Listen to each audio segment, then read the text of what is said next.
हनुमान जी की रहस्यमयी गुफा। त्रेता युग के अंत में जब भगवान राम ने अपने सभी कर्तव्यों का निर्वहन कर लिया था, तब उनके प्रिय भक्त हनुमान जी भी अपना अधिकांश समय ध्यान और साधना में बिताने लगे थे। परंतु एक दिन उन्हें अपने भीतर एक अनजानी ऊर्जा का अनुभव हुआ, जो उन्हें एक अनदेखे मिशन की ओर खींच रही थी। एक दिन ध्यान करते समय हनुमान जी के सामने एक दिव्य प्रकाश प्रकट हुआ। यह स्वयं भगवान शिव थे। शिव ने हनुमान से कहा, हे पवन पुत्र, तुम्हें अब एक नया कार्य करना है। तुम विंध्याचल पर्वत की रहस्यमयी गुफा में जाओ। वहाँ पर एक संकट छिपा हुआ है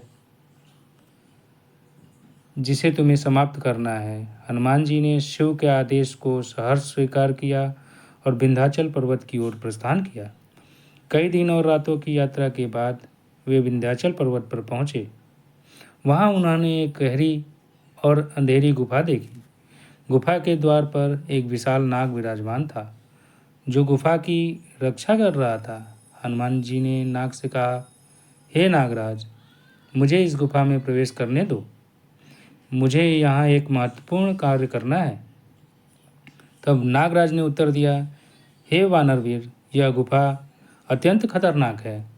इसमें जाने वाले कोई भी प्राणी जीवित नहीं लौटता। तब हनुमान जी ने अपने दिव्य स्वरूप को प्रकट किया और नागराज को शांत किया। नागराज ने गुफा का रास्ता खोल दिया। तब हनुमान जी ने गुफा के भीतर प्रवेश किया।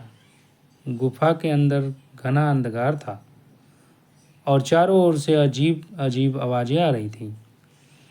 हनुमान जी ने अपने गदा को कसकर पकड़ लिया और आगे बढ़े। गुफा के अंदर एक विशाल राक्षस विराजमान था, जिसका नाम था कालनेमी। कालनेमी त्रेता युग में ही मारा जा चुका था, लेकिन उसके कुछ अवशेषों के माध्यम से उसने खुद को पुनर्जीवित कर लिया था। कालनेमी ने हनुमान जी को देखकर जोर से हंसते हुए कहा, अरे हनुमान, तुम फिर से मेरे सामने हो। इस बार तुम्हें मारकर ही दम लूँगा। तब हनुमान जी ने उत्तर दिया, हे दुष्ट राक्षस, धर्म और अन्याय का पालन करने वाले कभी पराजित नहीं होते। यह कहकर हनुमान जी ने अपने गदा से कालनेमी पर प्रहार किया।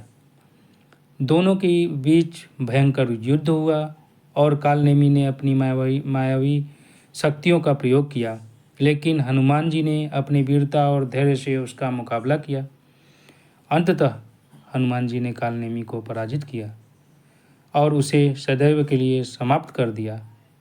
गुफा में छिपी हुई कालनेमी की मायावी शक्ति भी नष्ट हो गई।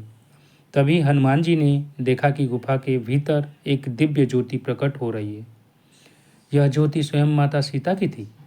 माता सीता ने हनुमान जी को आशीर्वाद देते हुए कहा, हे अंजनी पुत्र, तुमने एक बार फिर धर्म की रक्षा की है।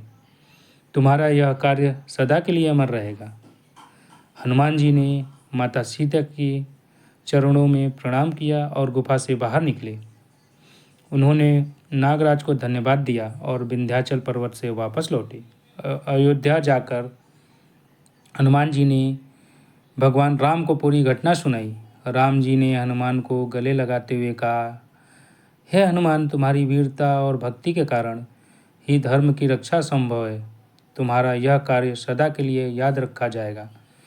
हनुमान जी की इस रहस्यमयी गुफा की यात्रा ने उनके भक्तों को यह संदेश दिया कि सच्चा भक्त अपने इष्ट के आदेश का पालन करता है और सदा धर्म और न्याय रक्षा के लिए तत्पर रहता है।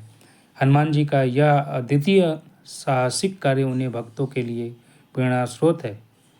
जय श्री राम, जय बजरंग बली।